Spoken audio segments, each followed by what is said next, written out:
All right, this is kind of part two from my other video. The Denver Nuggets took down the Los Angeles Clippers 3-1 comeback season fashion. Kudos to them. I had the Lakers beating the Nuggets in 6 games in the conference finals. Now I'm coming over here to the Heat and the Celtics. It's going to be kind of a rush video. I don't make it like this, but I've been on the road. I've been on the move. But you got the Miami Heat and the Boston Celtics. I've always stated if the Bucks were not in the finals, it would be the Boston Celtics. And the Lakers are definitely going to be in the finals. I got them winning the championship with the Los Angeles Lakers. So I got LA going against the Boston Celtics. Going a little more deeper in this series, I think this is very similar to the Toronto Raptors and Miami Heat. The Toronto Raptors and the Boston Celtics second round series. I'm not saying that the Celtics and Heat are going 7 games. I think games are going to be very close. You're going to see a couple overtime games. And it's very close. You have Jimmy Butler and Jason Tatum. They're pretty much neck and neck when it comes to stardom status. And you have a bunch of good role players and great coaches. Eric Spoelstra, Brad Stevens. Both teams that can play defense, play a team offense. No one's really selfish. This is a beautiful brand of basketball, and it's going to be gritty. But when it comes down to it, I think the Boston Celtics, they have an edge. They've been to the conference finals with Jason Tatum, Jaylen Brown, Marcus Smart.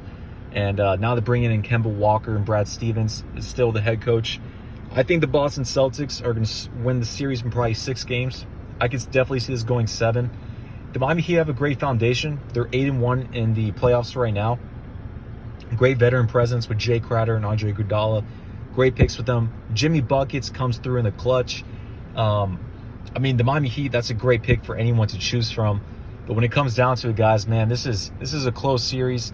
I just can't see the Celtics lose again in the conference finals. And I think, especially with the Brooklyn Nets that are coming to the picture next season, especially with the Milwaukee Bucks who are going to want revenge, I think the Boston Celtics will squeak out a 1 finals appearance, and they'll pretty much be done with for the next 3-4 seasons.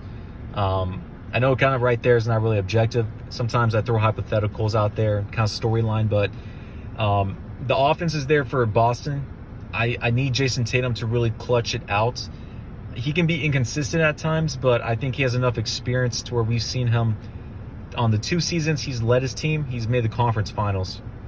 The 1 season with Kyrie, he was the second option. Jason Tatum was, and they lost to the Bucks. But when you have a team centered around Jason Tatum as the first option, I see them going through and winning when it comes down to it. The Miami Heat with Jimmy Buckets and the crew, you're always going to have your team establishment culture, gritty and grind. I just think the Boston Celtics can finesse their way into 6 games when it comes down to it. I think it's going to be a very fun series. It's going to be dope when it is. But, again, we got the Lakers and Nuggets. I got the Lakers in the championship going against the Boston Celtics. So let's jump into it. I'm excited.